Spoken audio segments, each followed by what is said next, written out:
In a class I took about the Torah, the Pentateuch, I wrote a research paper regarding holiness.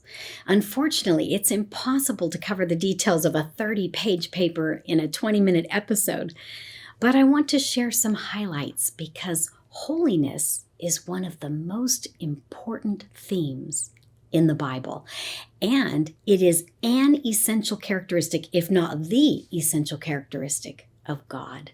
To learn more, join me for today's episode of All Things Apostolic.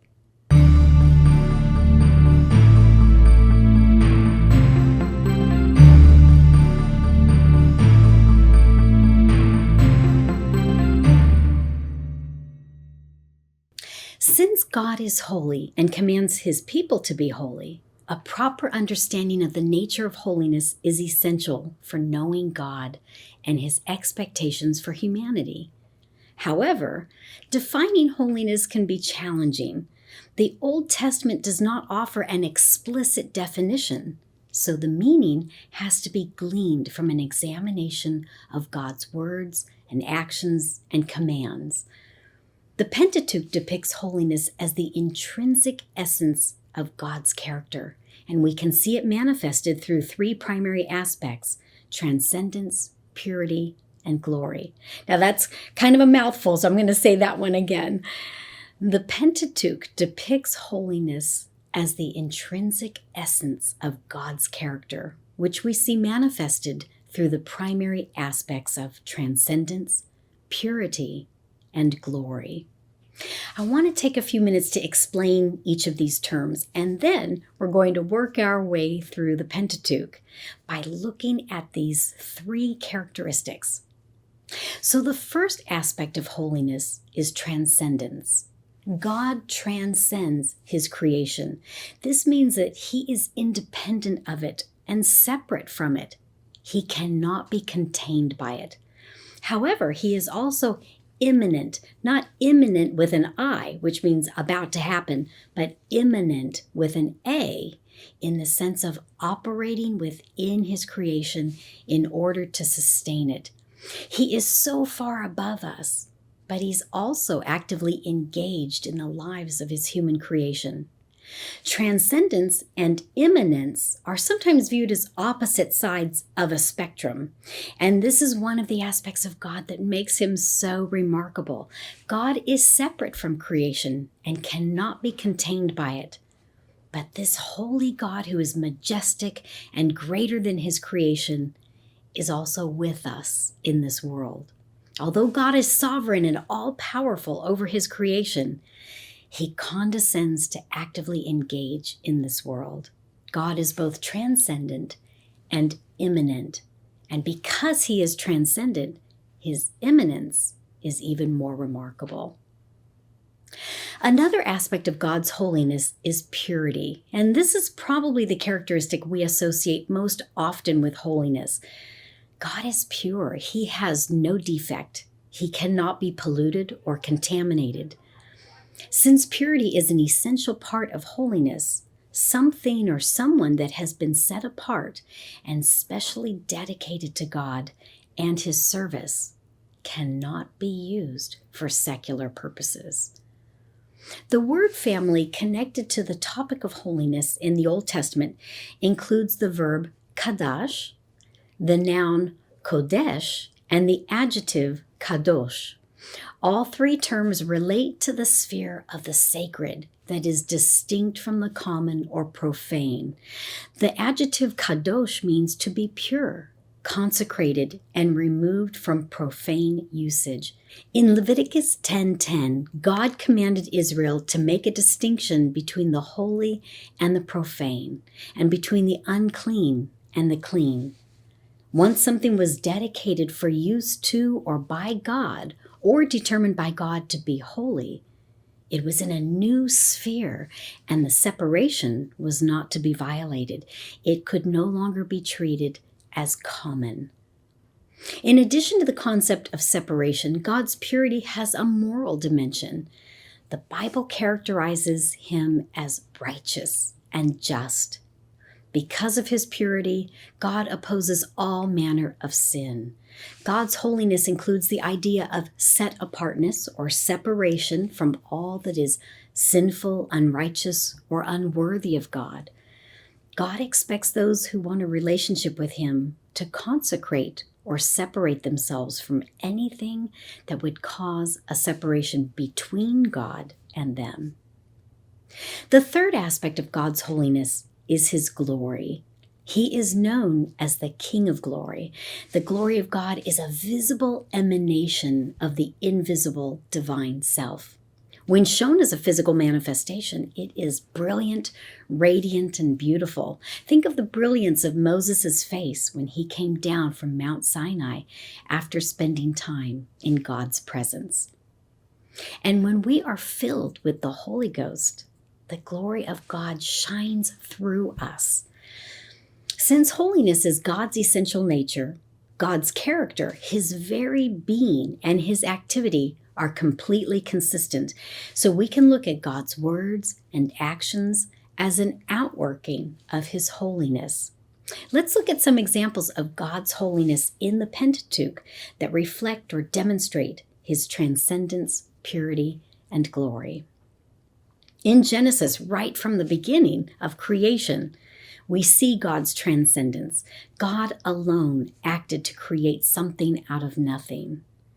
And the biblical picture of creation is very different than pagan mythology. The Bible clearly shows that the universe was created by God, who is separate from his creation. This is different than emanationism, which sees creation as an outflow of God, or pantheism, which is a belief that the world is one with God. The Bible stresses the difference between God and creation because he transcends creation. And the heavens declare the glory of God. In creation, God modeled the principle of separation. He separated light from darkness, the waters above from the waters below, and day and night. Another act of separation was God blessing the seventh day and sanctifying it. This is the first use of the Hebrew adjective kadosh, which is translated as holy. God called the Sabbath holy. God set it apart and consecrated it. He ceased from his creative activity, and as a memorial, the seventh day was deemed sacred. In creation, we also see God as a moral agent because in the middle of the garden, he placed the tree of the knowledge of good and evil.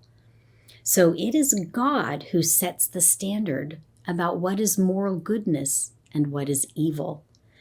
God made humans free agents to be able to make moral choices. But even in the garden, God had rules of behavior to protect morality.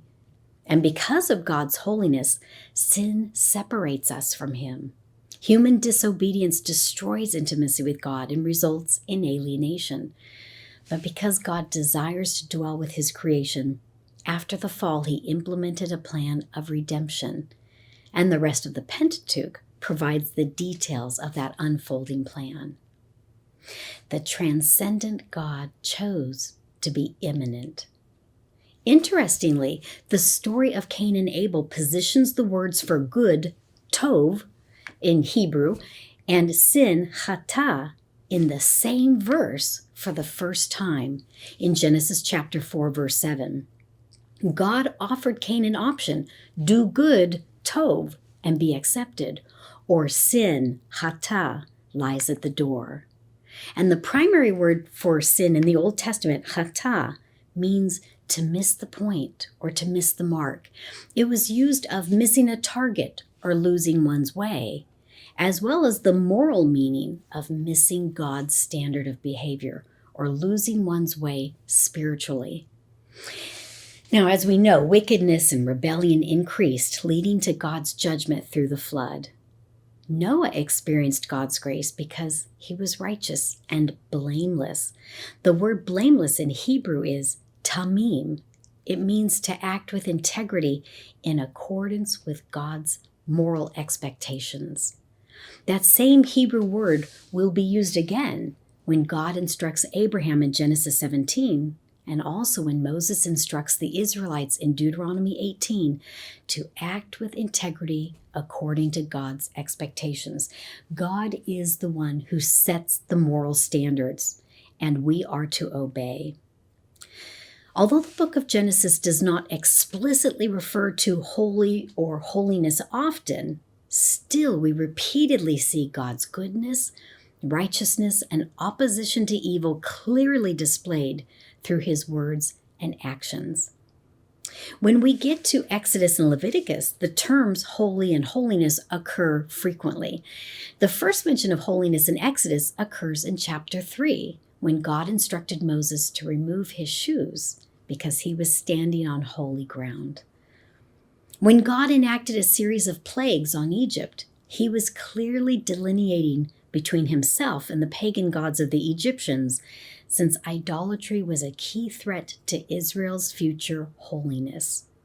Additionally, God used the plagues and the Exodus as a demonstration of his glory. The first use of the Hebrew word for holy as a verb in Exodus is when God commanded Israel to sanctify every firstborn male of the people and animals in Exodus chapter 13. God said, "It belongs to me." The verb is used again in reference to the consecration of the priests. By sprinkling on blood from the altar and anointing oil, Aaron and his sons were consecrated or made holy. In Exodus 29, the noun and verb forms of the word are used multiple times in reference to the altar because it was to be holy and consecrated. The concept of God's glory is also mentioned multiple times in Exodus in reference to God's abundant provisions in the wilderness and the physical manifestation of God's presence as a cloud and fire. God's glory is also associated with beauty. The accoutrements of glory were commonly impressive in their beauty. The garments of the priests were expressly designed to be unusually beautiful in order to convey some of the great dignity and importance of the office. God's glory also has the capacity to sanctify or consecrate, which it did to the tabernacle, the altar, and Aaron and his sons. This sanctification was followed by God's announcement of his intention to dwell among the people of Israel. Also, when Moses asked to see God's glory, God offered to make all of his goodness, or tov, pass before Moses, and then he hid Moses in the cleft of the rock while the hinder parts of his glory passed by. The implication is that God's full glory was too bright or powerful to behold fully. The book of Exodus concludes with God's glory leading the nation of Israel. Now, although holiness is more than morality and ethics, in the Ten Commandments, God made moral demands based on his holiness because morality is ultimately grounded in God's character and his holiness.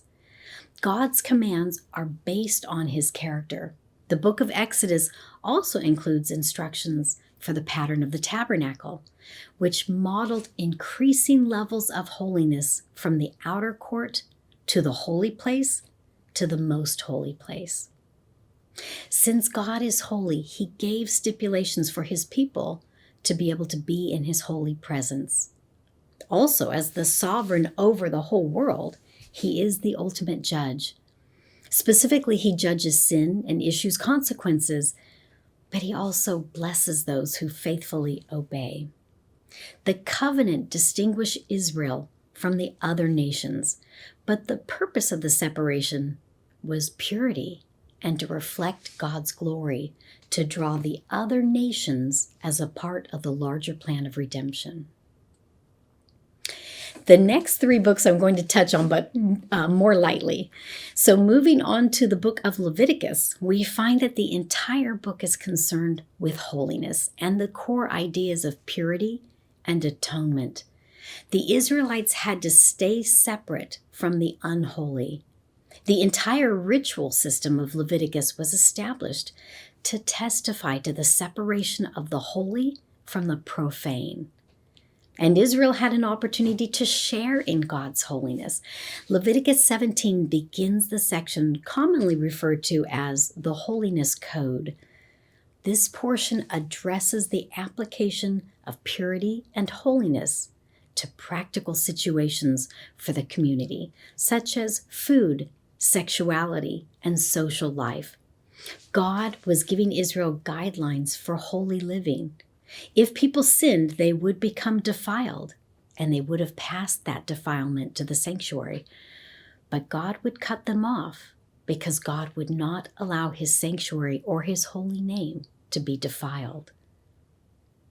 In 4 instances in which Israel was summoned to holiness, a motivational clause was attached, such as, "Because I am holy," or "For I, the Lord your God, am holy." And these commands to be holy were never given by anyone else but God. It is God who sets the standard, inviting people to join in his holiness. Only God is holy intrinsically, but he offers the opportunity to be his holy possession if we abide by the parameters of a holy life. Next, we move to the book of Numbers. The primary theme is God's faithfulness to his covenant. And there are several aspects of this theme that we've already seen in previous books. First, God is the sovereign Lord over heaven, earth, all nations, and creation. He is transcendent. Second, God bound himself to his people with a covenant bond of love, and he redeems his people and is present with them. However, because of his holiness, he demands that his redeemed people be sanctified in all dimensions of their lives. Third, God is present with his people and interacts with them by instructing, blessing, and even chastising and punishing. The judgments could be quite severe because holiness was of utmost importance. For example, deliberate violation of the Sabbath was punishable by death. Also, there is the concept that defilement is lethally contagious, and the system described in Leviticus and Numbers is spatio-temporal. The purpose is to protect the sanctuary. This included the camp arrangement of sacred circles with the tabernacle in the middle, surrounded by the priests and Levites, followed by the tribes in the outermost circle. In the book of Deuteronomy, on the precipice of entering the promised land, Moses recapitulated many of the laws previously given and added some new ones. He needed the new generation to dedicate itself to the covenant with God.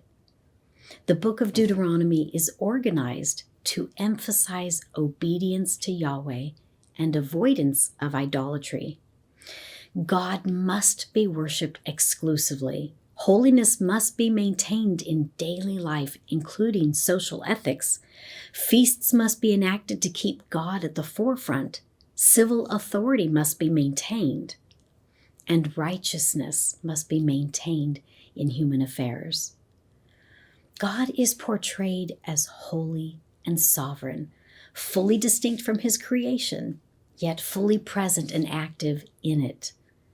The first mention of holiness in the book of Deuteronomy is commanded by God to keep the Sabbath day holy. Deuteronomy also carries the theme of separation. God had separated Israel from the other nations to make them his possession, and this was the basis for the call to holiness. The Israelites had to remain separate from all that was unholy. The ultimate goal was for Israel to be a God-exalting witness.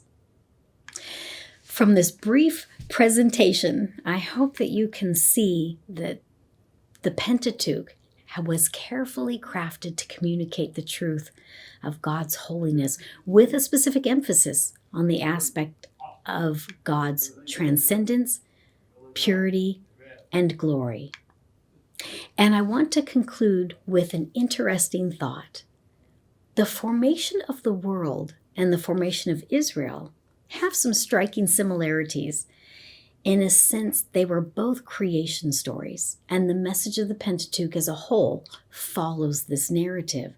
It begins with how God transformed chaos into the cosmos, turned darkness into light, and altered that which was unprofitable to that which was good, holy, and worth blessing. Similarly, God redeemed Israel from chaos and darkness and provided them with blessing and rest.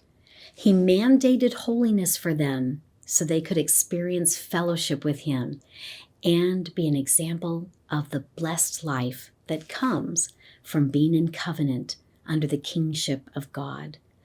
The author of the Pentateuch carefully constructed a narrative to clearly communicate that the transcendent holy God came to man in redeeming love within the context of regulations and prescriptions that were designed to maintain the purity of holiness that characterizes God's essential nature.